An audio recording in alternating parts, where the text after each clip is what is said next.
program pemerintahan, sorry, ke program kementerian sama mahasiswa wirausaha juga, tapi dengan pendanaan yang lebih besar dan lebih terstruktur. Jadi biasanya salah satunya untuk mendapatkan program mahasiswa wirausaha yang kementerian itu harus ikut dulu yang program mahasiswa wirausaha ini.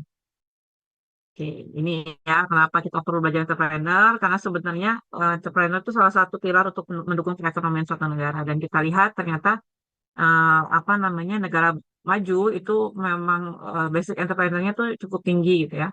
Sedangkan Indonesia sendiri ini saya lupa nih kalau nggak salah saya ngambil data 2020, oh ini salah itu 2014 masih lama ya.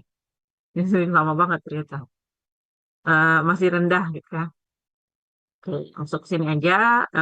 Apa itu tujuan dari Kemestek Dikti untuk melakukan program ke mahasiswa apa program wirausaha pada mahasiswa ya sebenarnya salah satunya untuk meningkatkan perilaku inovatif dan kreatif tapi dalam rangka merintis dan mengembangkan usaha karena em, kita harus tahu juga gitu ya kebutuhan di lapangan gitu yang di masyarakat itu kita nggak bisa jual gelar akademik saja gitu ya jadi jual sarjana atau segala macamnya kita lihat ternyata angka pengangguran juga cukup tinggi untuk sarjana ya. Bahkan kebanyakan mungkin beberapa perusahaan itu lebih membutuhkan tenaga SMA atau apa namanya justru yang diploma gitu ya, karena mereka lebih butuh hal teknis dibandingkan konseptual. Walaupun kita paham juga memang setara dengan S1 dan S2 dan seterusnya itu banyaklah pemikiran ya yang disumbangkan, konseptualnya yang disumbangkan. Tapi ini tadi, jadi untuk mengembangkan perilaku inovatif dan kreatif, untuk kita nanti, kalaupun gitu ya, menjadi salah satu bagian dari perusahaan atau justru menjadi startup ya perusahaan sendiri gitu ya, itu tetap punya keilmuan tentang wirausaha. Oke.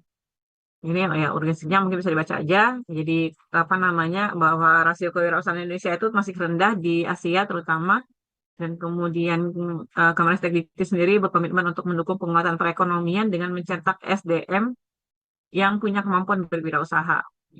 Jadi bahkan wirausaha ini bukan cuma dicanangkan di mahasiswa gitu ya. Jadi dari mulai sekolah dasar pun sudah mulai ada ya.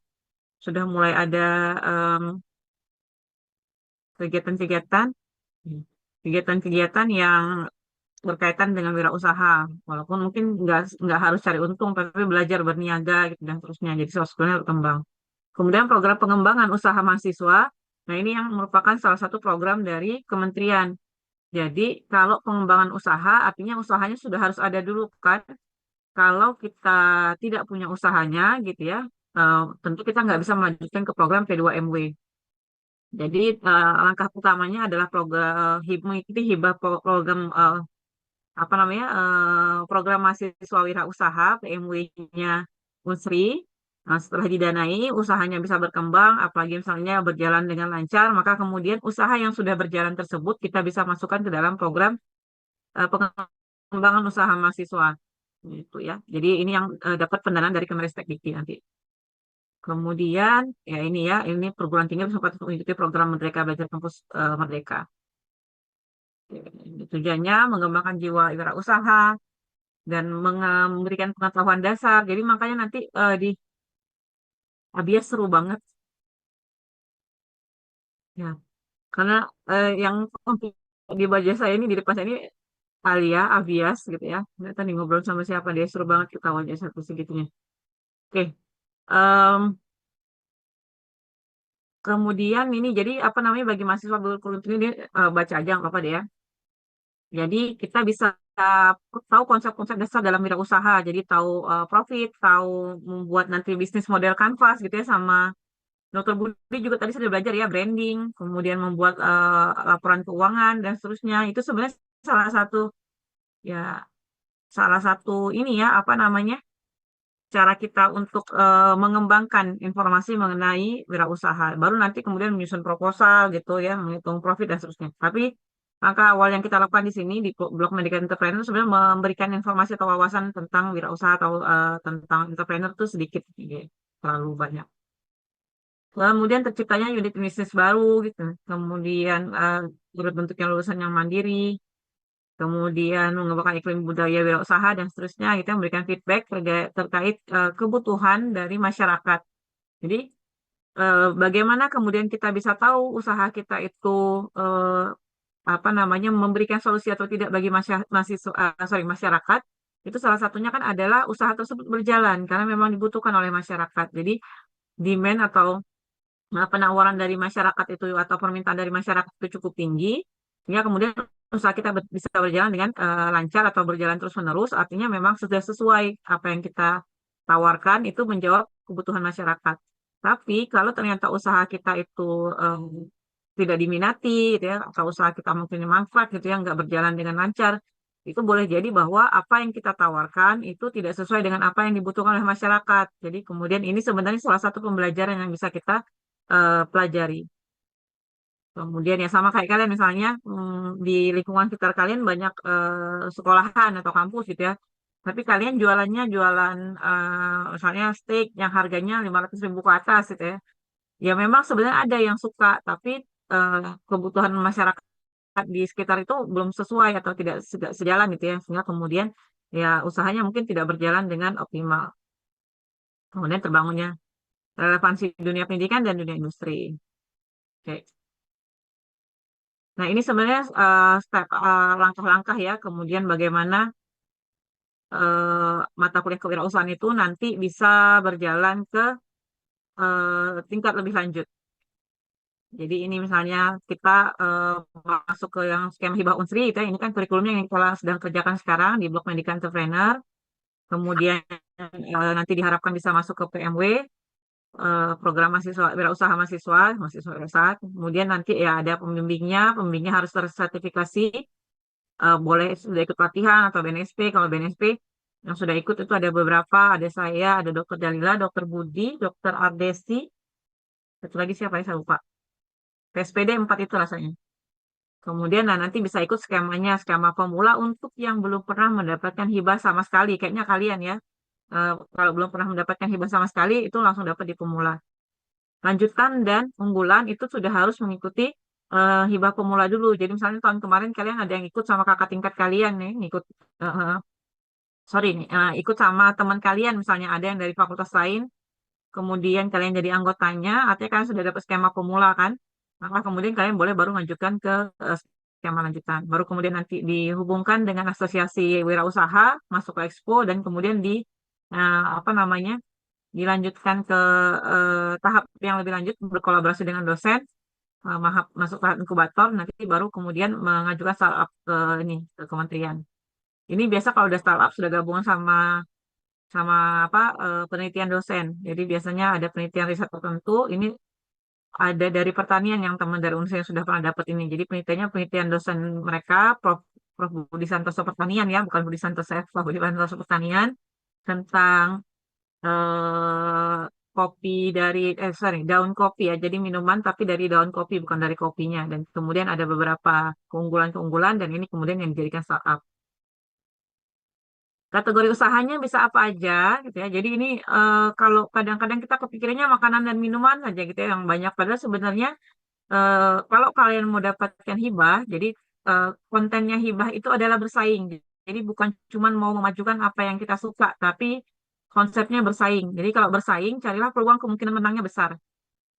Jadi kalau misalnya kalian di bagian makanan dan minuman itu sudah sangat banyak sekali apa namanya peserta persaingannya, maka cari di tempat-tempat yang pesertanya itu masih sedikit. Karena biasanya kalau untuk PMW, mahasiswa wirausaha sama PKM kewirausahaan, makanan dan minuman itu adalah pilihan yang dianggap paling paling paling kecil gitu ya kemungkinan untuk dipilihnya karena apalagi kalau misalnya itu makanan dan minuman yang memang sebenarnya sorry sebenarnya sudah sering ada gitu ya. Jadi misalnya bikin keripik anti diabetes gitu ya misalnya atau em, teh dari bunga kelang gitu ya. Nah, itu tuh udah sudah biasa. Jadi belum dianggap ada inovasi atau keterbaruan teknologi yang dimasukkan. Nah, jadi kalaupun memang harus ada bahanan makanan dan minuman, maka harus ada keterbaruan atau inovasi yang memang tidak ada persaingan atau tidak ada produk kompetitor yang mirip sebelumnya. Jadi ini konsepnya adalah penjualan produk makanan dan minuman, bisa bahan mentah atau setengah jadi, tapi merupakan produk yang kalian produksi sendiri, jadi bukan reseller. Jadi misalnya kalian ngambil dari luar, terus kalian jual ulang gitu ya, nggak boleh masuk usaha ini. Jadi memang kalian yang memproduksi. Kemudian segmentasi kategori usaha, misalnya budidaya gitu ya. Jadi misalnya pertanian, kehutanan, peternakan, perikanan kayak yang tahun kemarin banyak banget yang jualan ikan hias gitu ya. Mulai dari ikan, saya lupa tuh namanya. Pokoknya banyak, tapi ikan hias semua. Jadi rasanya di PMW tahun kemarin tuh ada kali 10 tenan itu jualannya ikan. Sama semuanya jualan ikan hias. Nah, itu juga ada satu cuman yang ikan budidaya. Ikan budidaya itu ikan lele ya. Kebetulan dia pakai pakan tertentu sehingga kemudian dianggap ikannya tuh lebih bergizi tinggi. Tuh, jadi itu anak pertanian juga. Kemudian atau juga bisa juga kategorinya industri kreatif, seni budaya dan pariwisata. Jadi misalnya menciptakan suatu kerajinan atau kemudian suatu eh, kalau kemarin tuh ada kayak bikin website kayak apa namanya virtual pariwisata. Jadi nanti kita misalnya mau lihat kalau kita ke Bandung kita bisa lihat apa aja. Nah itu dia bikin virtual pariwisata. Jadi foto-fotonya, kemudian destinasi yang akan ada di sana seperti apa, kehasannya seperti apa, biaya-biayanya dan seterusnya. Jadi dia bikin kayak virtual pariwisatanya dulu kalau kalian mau coba-coba sebelum datang ke situ. Itu contoh-contohnya ya. Jasa dan perdagangan, misalnya laundry, konsultasi, bimbingan belajar, dan seterusnya, ataupun juga teknologi terapan. Ini juga lumayan cukup tinggi, ini yang paling tinggi nilainya teknologi terapan. Jadi misalnya penggunaan bahan baru tuh energi terbarukan yang kemudian bisa kalian produksi sendiri dan kalian jual secara apa secara bebas, nah itu juga masuk ke teknologi terapan. Nah, oke, sorry ini masih 2002 ya, sama sudah 2004, tapi insya Allah nggak terlalu banyak perubahan yang terjadi. Skemanya ada tiga, yaitu skema pemula, skema lanjutan, dan skema unggulan. Oh ya, saya lupa. Aduh.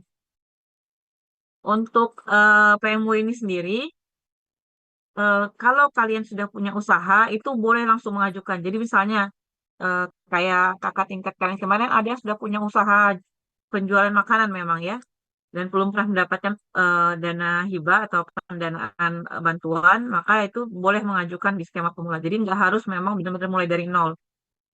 Kelebihannya apa? Kelebihannya kalian akan lebih matang dalam penyusunan apa cash flow-nya untuk 2 tahun, dalam penyusunan rencana laba rugi dan seterusnya itu akan lebih mudah kalau sudah pernah berjalan. Tapi kalau yang misalnya dari nol juga bisa sih. Jadi baru mau bikin tahun ini baru mau bikin boleh juga. Kemudian ada skema lanjutan. Jadi biasanya ini apa namanya lanjutan dari usaha yang sudah dikerjakan. Jadi biasanya harus ada laporan kemarin keuntungannya berapa. Jadi itu yang alasan kalian memajukan ini untuk diteruskan lagi pendanaannya dan seterusnya. Dan biasanya sudah ditambahkan dengan inovasi penelitian dosen. Jadi biasanya ditambahkan di sini. Kalau unggulan tentu sudah harus sama dengan penelitian dosen. Jadi ada pengembangan bersama-sama. Jadi kolaborasi riset mahasiswa dan dosen dan kemudian produknya itu dikeluarkan dalam skema PMW unggulan. Kita masuk ke skema pemula karena setahu saya di FK kemarin, tahun kemarin nggak ada. Tahun sebelumnya lagi ada kakak tingkat kalian yang 2021 ya. 2021 bagus dan teman-teman itu bikin minuman herbal, bukan minum herbal, minuman jus sehat gitu ya. Itu masuk ke skema pemula. Skema pemula ini mungkin mungkin saya akan banyak fokus ke penjelasan skema pemula saja ya karena semua adik-adik yang ngambil PMW, yang memilih PMW kemarin itu akan fokusnya ke skema pemula. Jadi satu difokuskan pada mahasiswa yang belajar berwirausaha. Jadi belajar itu boleh sudah jalan, kemudian tapi ada kendala modal misalnya, atau baru mau dibuat, boleh ke sini ya, semuanya nanti ke sini. Kemudian sedang mengambil atau sudah lulus mata kuliah kewirausahaan, yang sekarang kita kerjakan itu dianggap sebagai mata kuliah kewirausahaan, jadi nggak apa-apa, nanti tinggal dilampirkan saja SKP-nya, sorry, SKS-nya atau mata kuliahnya. Oke, kemudian syarat yang ketiga, implementasi bisnis ya ini tadi ya, tidak kita tidak mengutamakan profit gitu ya, tapi jangan juga dalam proposal tuh memang langsung apa dinyatakan berani rugi gitu ya. Enggak, jangan. Kita memang utamanya adalah implementasi business owner mentality. Jadi eh, bergerak sebagai owner. Jadi hingga kemudian kita bisa tahu alokasi modalitinya kemana, kemudian bagaimana apa membuat usaha kita tetap berjalan dan seterusnya. Jadi tapi jangan juga kemudian nggak apa-apa lah apa asal-asalan aja ngerjainnya sehingga kemudian nanti nggak terlalu akan dilihat apa namanya laba ruginya gitu ya. Jangan jangan seperti itu juga nanti karena kalau di waktu di Monet itu akan ditanya usaha-usaha apa yang dilakukan untuk mengatasi kerugian tersebut. Jadi biasanya akan juga tetap ditanyakan. Ini masih skema pemula ya. Nah, ini persyaratan skema pemula, ya terdaftar di PDDIKI, belum pernah mendapatkan pendanaan kewirausahaan, ya sudah mengikuti mata kuliah kewirausahaan, sudah kemudian punya bisnis model yang setidaknya paling sederhana itu adalah bisnis model kanvas. Dokter Dalila sudah ngajar belum ya?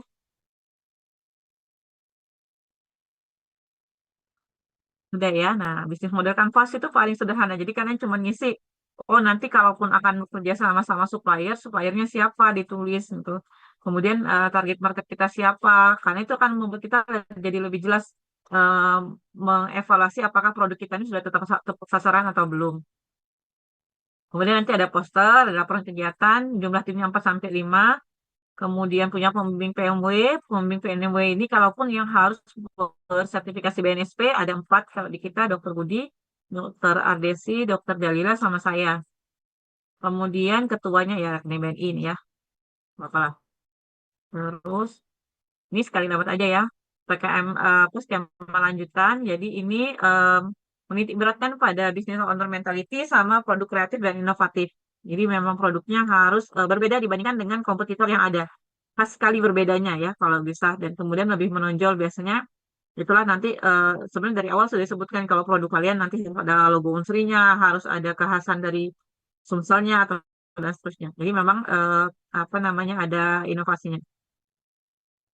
Ini sama aja. Oh ya, sorry saya ambil lupa di sini ya. Kalau PMW besaran skema pemula besaran dana maksimalnya 5 juta ya. Berapapun boleh tapi maksimal 5 juta. Kalau kemarin kan kalau PKM itu minimal 6 juta, maksimal 10 juta. Nah, kalau skema lanjutan, maka pendanaan yang diajukan itu adalah 12 juta. Dan kemudian ada dengan pembebanan juga ya. Jadi pembebanan, maksudnya pembebanan itu ada tanggung jawab yang harus dilakukan lebih, yaitu misalnya mereka harus mengeluarkan produk atau luaran yang spesifik, kemudian harus ada legalisasi. Jadi udah ngurus izin rumah tangga, udah ngurus apa sertifikasi halal misalnya ya, atau sudah ngurus ini izin industri dan yang lainnya. Jadi boleh apa namanya kalau sudah skema lanjutan itu sudah harus keluar izin-izin apa namanya perdagangannya ya kalau bahasanya. Kemudian kalau skema unggulan ini berikan pada business owner mentality, produk inovatif berbasis teknologi sama pendampingan dalam bentuk inkubasi, inkubasi atau inkubator kalau bilangnya kita ya di situ. Jadi nanti di Unsri sendiri kita punya pusat inkubator bisnis. Jadi memang apa badan yang apa namanya bergerak untuk mengembangkan eh, bisnis gitu ya. Jadi memang nanti apa yang belum diselesaikan, misalnya patennya kah, atau apa yang belum diselesaikan, apa inovasinya gitu ya, dan seterusnya. Jadi nanti di sana ada apa namanya, ada pendampingan-pendampingan lagi gitu ya. Nah ini biasanya selalu harus disertakan dengan penelitian dosen, jadi hasil penelitian dosennya. Oke, ya ini skemanya, apa nih saya tahu aja.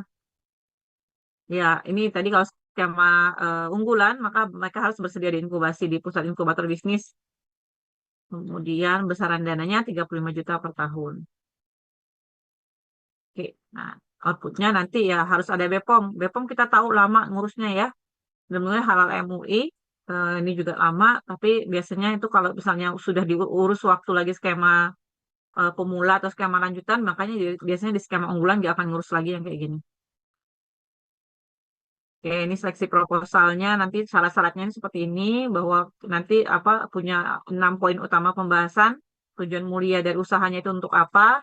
Jadi misalnya kalian apa namanya menjaga kesehatan atau misalnya melestarikan lingkungan atau yang lainnya itu nanti disebutkan produknya apa, sasaran pelanggannya juga harus disebutkan secara spesifik.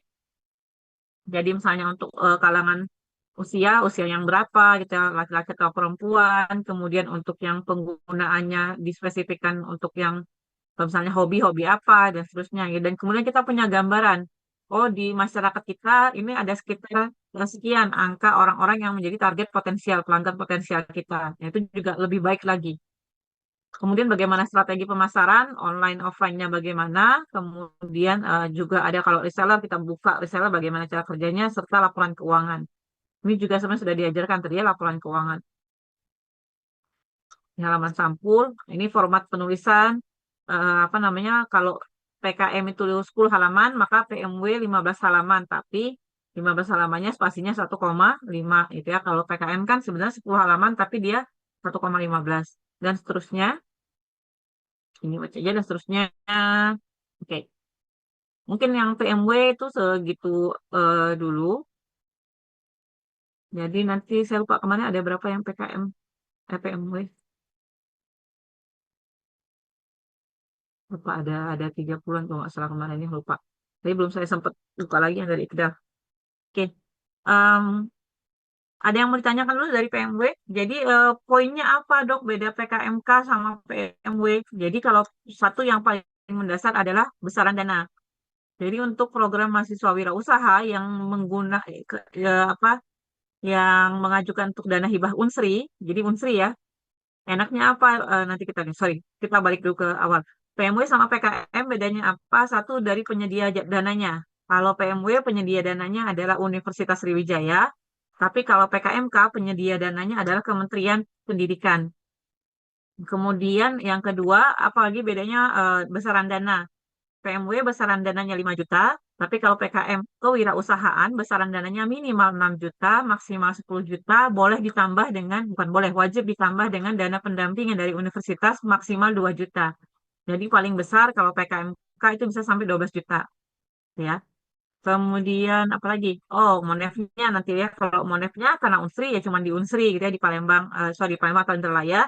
Dan kita biasanya ada expo di bulan November kayak kemarin di bulan November PMW itu kita bikin bazar di apa namanya Universitas Sriwijaya. Jadi dipajangkan semua hasil wirausaha dari mahasiswa. Kemudian kalau PKMK Monefnya ya berupa laporan kalau PKM apa namanya kemajuan itu biasanya secara online tapi nanti video dari produk atau aktivitas usahanya itu harus dilampirkan. Jadi kalian memvideokan. Kalau tahun kemarin PKM kewirausahaan kita yang dapat pendanaan itu ada satu kelompok ya, rombongannya kok jadi saya lupa namanya. Satu bimbingannya Dr. Budi Santoso itu yang dapat PKM kewirausahaan membuat permen dari tembakau. Walaupun kemarin ya sebenarnya salahnya adalah itu sebenarnya ada risetnya dulu ya. Jadi sebenarnya nggak boleh riset lagi. Jadi sudah ada risetnya, baru kemudian kalian bikin produk usahanya. Nah itu. Kemudian apa lagi bedanya? Ya sudah sih sebenarnya. Jadi kalau apa namanya? Kalau K biasanya PKM itu memang penekanannya adalah inovasinya. Jadi inovasinya lebih utama. Tapi kalau PMW yang utama adalah konsep dari bisnisnya. Jadi sudah yakin apa BMC-nya bisnis model kanvasnya bagus, cash flow 2 tahunnya bagus, perkiraan laba rugi serta target pasarnya ada, biasanya itu agak lebih longgar untuk lebih mudah diterima. Tapi kalau PKM kewirausahaan itu memang harus ada inovasi yang tinggi. Jadi kompetitornya nggak pernah ada atau produknya tuh nggak pernah ada tidak pernah di apa namanya dijual di dunia misalnya atau di Indonesia atau kemudian ada kalaupun pernah misalnya apa perbedaan yang menonjol inovasinya apa dan oke kita lanjut dulu ke PKM kewirausahaan ya kalau misalnya mungkin nanti kalian akan banyak diskusi kalau sudah ke ininya ke teknisnya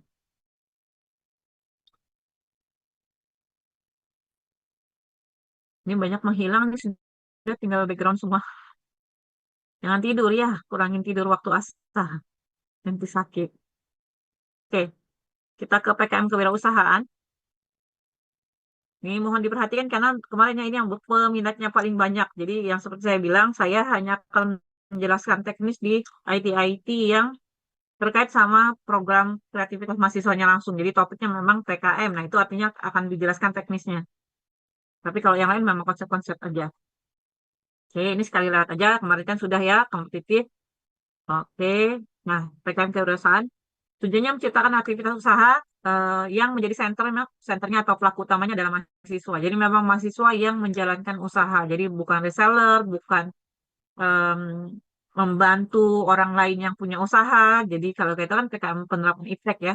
Nah, ini mereka adalah center utama dari proses usaha tersebut. Kemudian orientasinya berorientasi pada kebutuhan pasar atau masyarakat. Kemudian unsur utama yang ditetapkannya tingkat intelektual dan kreativitas dan memotivasi atau mendorong minat untuk memberikan kesempatan mahasiswa bersifat kreatif, inovatif gitu ya, untuk apa namanya berwirausaha nanti setelah atau sebelum menyelesaikan studi. Produk PKMK sebenarnya banyak ya, sama aja sih kayak kategori yang di PMW tadi. Tapi ini ya apa disederhanakan. Produknya bisa barang, bisa jasa gitu ya. Barangnya bisa barang baru yang belum pernah ada sama sekali atau modifikasi. Jadi misalnya cireng beda cirengnya apa gitu ya kalau makanan, atau misalnya minuman jus beda jusnya dibanding jus yang lain apa dan seterusnya. Atau bisa juga produk jasa misalnya konsultasi. Nah, kalau konsultasi artinya kalian harus kadang-kadang ini juga yang jadi jebakan ya, apa konsultasi ini untuk menunjukkan dia merupakan usaha yang profesional, maka konsultannya juga adalah konsultan yang kompeten di bidangnya. Jadi contohnya kalian mau bikin jasa eh, pelayanan apa telemedicine gitu ya. Tapi jangan kalian yang jadi dokternya. Jadi telemedicine artinya kan kalian penyedia jasa pelayanan kesehatan kan. Tapi mentang-mentang usaha mahasiswa jangan kalian juga yang bikin yang jadi dokternya gitu. Tapi memang orang profesional yang kalian bayar sebagai apa namanya salah satu staf kalian atau salah satu sumber sumber apa sumber modality kalian gitu ya. Jadi tapi nanti artinya kalian harus bayar jasa dia itu. Jadi sama kayak kemarin tuh konsultasi psikologi, anak-anak psikologi itu bikin konsultasi misalnya mental health tapi yang berkomunikasi dengan customernya itu mahasiswanya sendiri, maka itu salah gitu ya, karena nggak kompeten, mereka belum boleh melakukan konsultasi. Tuh, atau misalnya bikin IO, event organizer, atau bikin pengolahan data dan seterusnya. Oh, salah ini salah terbalik ya, sorry sorry. Sistematika proposal PKMK diingat bahwa setiap skema PKM itu punya subbab-subbabnya sendiri-sendiri. Jadi tidak sama satu dengan yang lainnya. Ingat, dan kalau misalnya di apa namanya sistematika proposal PKMK, maka bab satunya adalah bahasnya tentang pendahuluan. Jadi bab satu pendahuluan bahasnya tentang kebutuhan dan peluang pasar. Jadi misalnya di Palembang misalnya apa namanya kekurangan zat besi misalnya, kekurangan zat besi, tapi mereka nggak bisa makan daging atau sumber protein hewani yang banyak zat besi itu secara langsung, mungkin susah didapatkan aksesnya atau yang lainnya ya, atau kurang menarik dan lain-lainnya itu, sehingga kemudian nanti kalian menawarkan produk yang bisa menjawab kebutuhan pasar tapi kemudian juga disukai. Jadi kemudian apa sebutin keunggulan produknya, karakteristik pasarnya, sasarannya. Jadi harus sebutkan secara secara apa namanya secara khusus ya. Jadi ini targetnya siapa? Kalau misalnya anak sekolah SD, SMP atau SMA gitu dan seterusnya. Kemudian tujuan luaran dan manfaat luaran selalu tuliskan 4 luaran wajib. Apa aja 4 luaran wajib? Laporan kemajuan, laporan akhir, produk usaha. Kalau PKMK harus ada produk dan aktivitas usaha, baru kemudian manfaatnya. Sorry, media sosial luaran ya, media sosialnya. Kemudian bab 2 nanti kita bahas satu-satu ya. Bab 2-nya gambaran umum rencana usaha. Jadi hanya proposal PKMK yang bab 2-nya gambaran umum rencana usaha. Jadi kalau misalnya kalian PKM riset ya bab 2-nya beda, bab 3-nya beda dan seterusnya ya.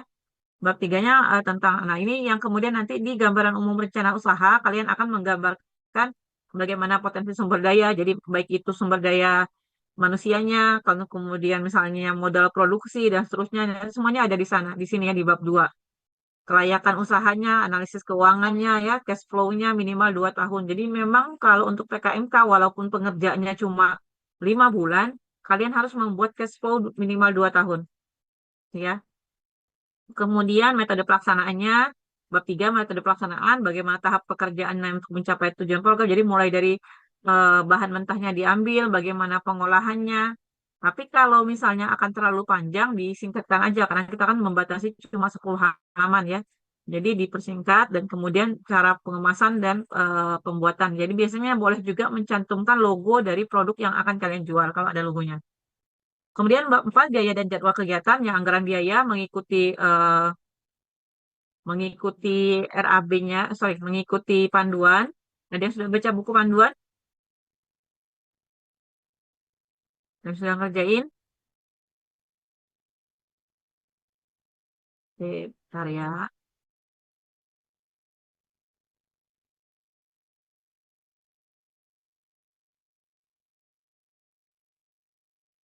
Untuk adik-adik semuanya, semuanya ya, bukan cuma yang PKMK.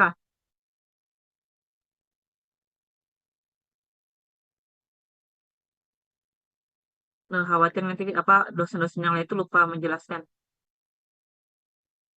Untuk PKM bab 4 udah muncul belum? Udah ya. Buka buku pedoman. Buku pedoman ya di sini. Jadi apa namanya? Bab 4 cuman harus adanya ini nih. Bab 4 isinya yang format RAB-nya itu cuma ini. Jadi 1, 2, 3, 4. Jangan lari-lari dari situ. Format tabelnya juga sama. Satu, jenis pengeluaran, sumber dana, besaran dana. Sumber dana juga harus bermawa perguruan tinggi, instansi lain kalau ada. Kalau nggak ada, di skip aja. Ini adalah tabel untuk bab 4. Ya, ya Zaki, sabar. Nah, bedanya sama lampiran apa? Lampiran baru boleh pakai yang lampiran. Nah, lampiran baru boleh dirincikan. Belanja bahannya saya mau beli tikus, misalnya kain kanvas, bibit tanaman, bla bla bla bla. Ini didetailkan nanti di lampiran. Tapi kalau misalnya di bab 4 kalian cukup totalnya aja. Namanya semuanya adalah bahan habis pakai atau belanja bahan. Kalau kalian misalnya nanti ada sewa kanvas, sewa sewa videografi atau segala macam itu masuknya di belanja sewa. Dan ini masuknya di lampiran. Jadi makanya kenapa halaman 10 halamannya cukup ya karena yang detail-detail ini masuknya di lampiran. Sedangkan di bab 4 mentoknya sampai sini aja. Cukup 4 baris ini aja. Ini ya. 1, 2, 3, 4 nggak ada lebih dari itu. Jadi maksimal seperti ini. Ya. Oke. Kita lanjut lagi ke PPT saya tadi.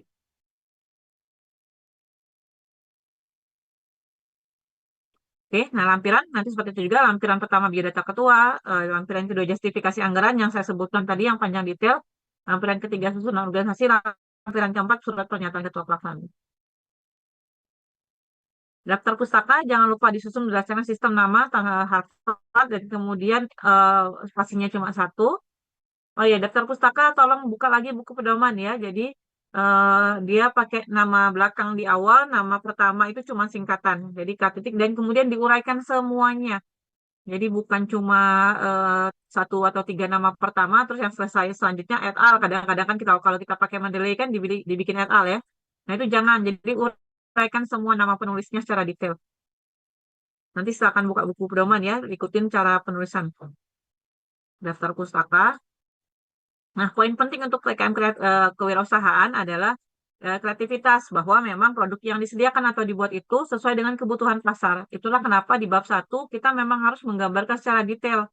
Misalnya kita mau bikin cookies yang untuk memenuhi kebutuhan zat besi pada masyarakat, maka tampilkan dulu data dasar bahwa apa namanya prevalensi masyarakat yang kekurangan zat besi di Sumatera Selatan tuh ada berapa gitu ya. Di Dinkes ada datanya dan seterusnya. Hingga kemudian kita merasa perlu ada solusi untuk menyelesaikan permasalahan masyarakat ini. Kita tawarkanlah cookies yang tinggi zat besi. Nah, itu misalnya. Jadi ada data dasar yang memang berangkat dari permasalahan detail dan datanya ada di apa namanya di jurnal atau di referensi gitu yang itu memang secara apa nyata memang terjadi. Kemudian tadi diprediksi dia bermanfaat untuk calon pelanggan. Kemudian memanfaatkan apa kepakaran atau penguasaan iptek tim. Kalau kalian tim kesehatan, maka biasanya nilai jualnya adalah kesehatan kan, karena memang keilmuan kalian adalah keilmuan kesehatan. Tapi kalaupun tidak juga nggak apa-apa, karena PKM kewirausahaan itu tidak mengharuskan sesuai dengan bidang ilmu. Ya. Tapi kalau misalnya sesuai, itu tentu akan lebih baik lagi. Kemudian adanya kelompok besar, jadi bilang ya di sini kelompok besar. Jadi memang banyak masyarakat yang memerlukan sesuatu yang kalian tawarkan tadi, dan itu belum ada di pasaran yang penawaran tadi. Kemudian volume pasarnya nanti siapa aja yang bakal beli, sehari akan kurang lebih berapa yang laku dan seterusnya. Kemudian kepresisian data dan informasi, karena tadi ya, kalau kita cuma berangkat dari selera kita, bukan dari kebutuhan masyarakat, nanti waktu kita menjelaskan di hadapan reviewer bahwa ini memang dibutuhkan, itu akan susah gitu ya. Contohnya kayak gini, saya suka durian, tapi secara umum masyarakat tuh nggak suka durian. Kemudian saya jual makanan yang saya suka gitu ya. Ya, jadi saya jual pancake durian, kelapa tart durian, kemudian misalnya apa gitu yang semuanya varian durian. Ada nggak yang mau beli kira-kira? Ada nggak yang mau kata kalau misalnya masyarakatnya nggak suka sama durian ya nggak ada yang mau beli kan? Padahal kita nih jualan bukan cuma sekedar apa yang kita suka, tapi apa yang dibutuhkan sama masyarakat. Jadi itu dengan data yang dan informasi yang apa namanya yang cukup tinggi atau cukup presisi, maka itu akan membuat kita bisa menganalisis kebutuhan pasar itu dengan sesuai. Kemudian poin pentingnya punya potensi profit. Jadi yang namanya usaha itu selalu mencari untung, bukan cuman sekedar apa melaksanakan kegiatan ya, tapi punya profitnya. Makanya nanti waktu di proposal harus ada cash flow. Walaupun mungkin 1 tahun sampai 2 tahun pertama, sorry, walaupun mungkin di awal awal bulan itu dia agak apa namanya, agak tidak seimbang gitu ya. Mungkin cenderung rugi atau seterusnya. Mungkin karena beli bahan modal tetapnya dulu, beli kompor, beli bahan-bahan yang ternyata bisa dipakai dalam jangka panjang ya, tapi memang mahal di awal, nggak masalah. Tapi ketika di seiring perjalanan waktu kelihatan mungkin nanti profitnya akan kembali gitu ya dalam 1 tahun atau dalam 2 tahun dan seterusnya. Jadi itu penting. Ya, metode pelaksananya runut, terstruktur dengan basis keilmiahan dan manajemen yang kuat. Makanya nanti dibekalikan sama apa namanya dosen-dosen lain untuk masalah manajemen kewirausahaan. Nah, ini penilaiannya jangan lupa perhatikan penilaian ini. Kenapa saya selalu kasih? Karena nanti kalian akan dinilai dengan kriteria ini untuk usaha tahap substansi. Kalau kemarin kan saya bilang kalau tahap tahap administrasinya yang tadi apa namanya? Tidak boleh lebih dari 10 halaman, tidak boleh salah skema, tidak boleh ada riset pada kewirausahaan. Kemudian spasinya harus 1,15, hurufnya harus Times New Roman dan seterusnya selesai gitu ya, maka kalian akan menghadapi seleksi tahap 2. Nah, seleksi tahap 2 ini adalah substansi. Sehingga kemudian kalian harus meyakinkan bahwa apa yang kalian sajikan itu bernilai tinggi pada aspek-aspek ini. Ya, jadi nilainya tinggi pada aspek-aspek misalnya keberlanjutan usaha, apa profit gitu ya, kemudian peluang pasarnya juga jelas, kemudian keunggulan produknya berbasis impact misalnya kalian jual produk makanan dan sudah diujikan di laboratorium bahwa memang target bahan aktif kalian itu tinggi. Contohnya misalnya kita bilang tadi cookies yang kaya zat besi. Jadi kalian memang bikin resepnya, tapi nanti salah satu sampel produknya itu kalian ujikan di laboratorium dan dilihat nilai zat besinya tinggi atau enggak. Ternyata tinggi, lebih tinggi dibandingkan suplementasi lain. Maka itu akan jadi nilai tambah buat produk usaha kalian. Jadi nanti sama kayak kalian mencantumkan nilai gizi di produk makanan kan. Nah, itu juga artinya kalian bisa mencantumkan nilai gizi di produk makanan kalian. Oke, ini contoh-contohnya. Ini misalnya ya, contoh yang judul-judul apa namanya penjualan, misalnya menjual hidrolisa tempe. Jadi bromelain ekstrak nanas untuk inovasi MSG. Jadi banyak kan sekarang tuh ekstrak kaldu jamur atau yang lainnya, contoh-contohnya ya. Jasa fermentasi ini kan jasa contoh jasa misalnya, atau ini contoh produk juga sendok edible. Jadi apa namanya sendok yang bisa langsung dimakan untuk mengurangi sampah alat makan plastik sekali pakai. Kemudian jasa fermentasi gitu ya. Biasanya misalnya ini lagi banyak yang suka ngopi-ngopi gitu ya. Maka kemudian kita bisa gunakan apa namanya jasa untuk memfermentasi biji kopinya supaya kemudian aromatiknya lebih keluar atau yang lainnya. Oke, ini sistematika proposal sama aja ya. Jadi jangan lupa nomor halaman, letaknya, hurufnya, dan seterusnya. Oke, ini waktu di RAB yang di lampiran ya, jangan lupa untuk selalu mengikuti kaidah-kaidah ini. Yang ini yang tidak diperbolehkan. Nggak boleh beli konsumsi untuk tim dosen atau misalnya untuk kalian sendiri, nggak boleh sewa komputer, nggak boleh sewa printer atau laptop, sewa aula juga nggak boleh. Jadi kalau kalian punya usaha, memang lebih baik pakai boot yang apa namanya beli bootnya itu, beli apa namanya gerobak bukan bisa gerobaknya, ya beli tempatnya itu ya. Tapi kalau bisa jangan lebih dari 1 juta. Oke. Nih, ya. Saya mau nunjukin satu lagi tadi tuh timnas ya.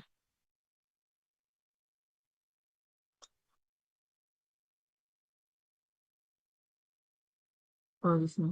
Nah,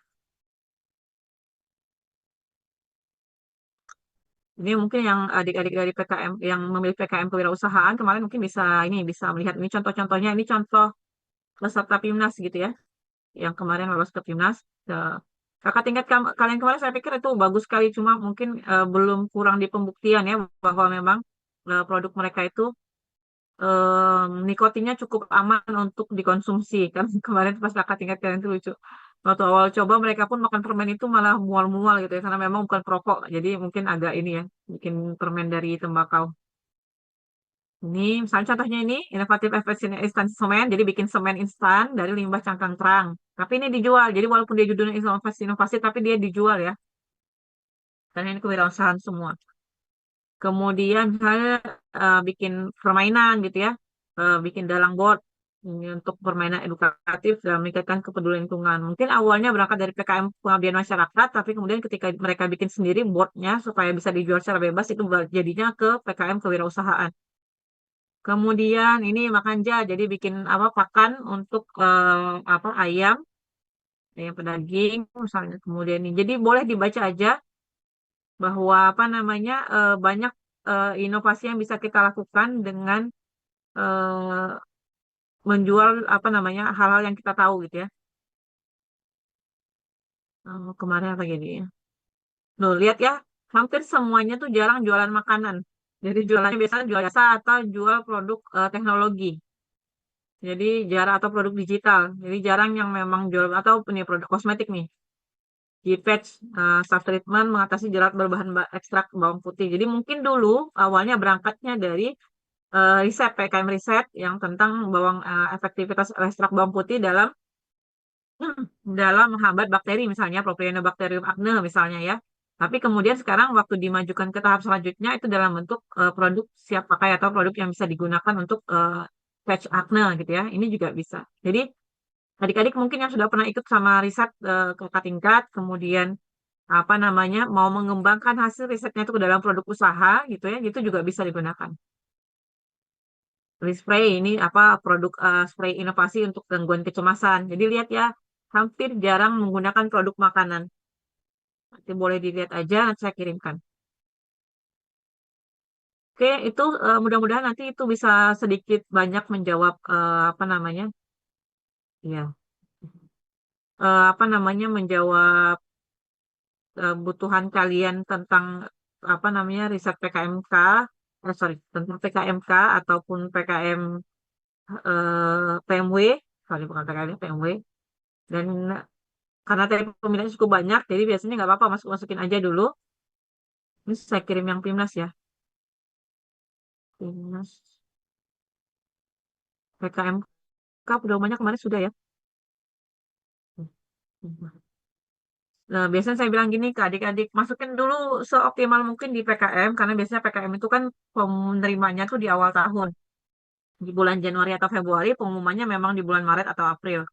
Nah, PMW itu penerimanya biasanya di bulan Maret atau April. Nah, jadi kalau misalnya gagal di punya kalian itu PKMK bisa diubah ke PMW, masukin untuk PMW dengan dana yang diturunkan karena PMW itu kan maksimal cuma 5 juta kan, nggak bisa lebih dari 10 juta. Jadi itu di situ aja dimasukkan. Atau mungkin adik-adik ada yang udah punya usaha, tapi mungkin perlu di apa namanya ditambahkan sedikit misalnya dengan branding, ditambahkan dikit dengan keefektifannya supaya nanti misalnya ada bukti bahwa produk yang kalian jual itu punya nilai ilmiah gitu ya. Nah, itu juga bisa. Jadi masukkan ke PMW atau PKMK. Itu juga bisa. Baik, ada yang ingin ditanyakan sampai sini?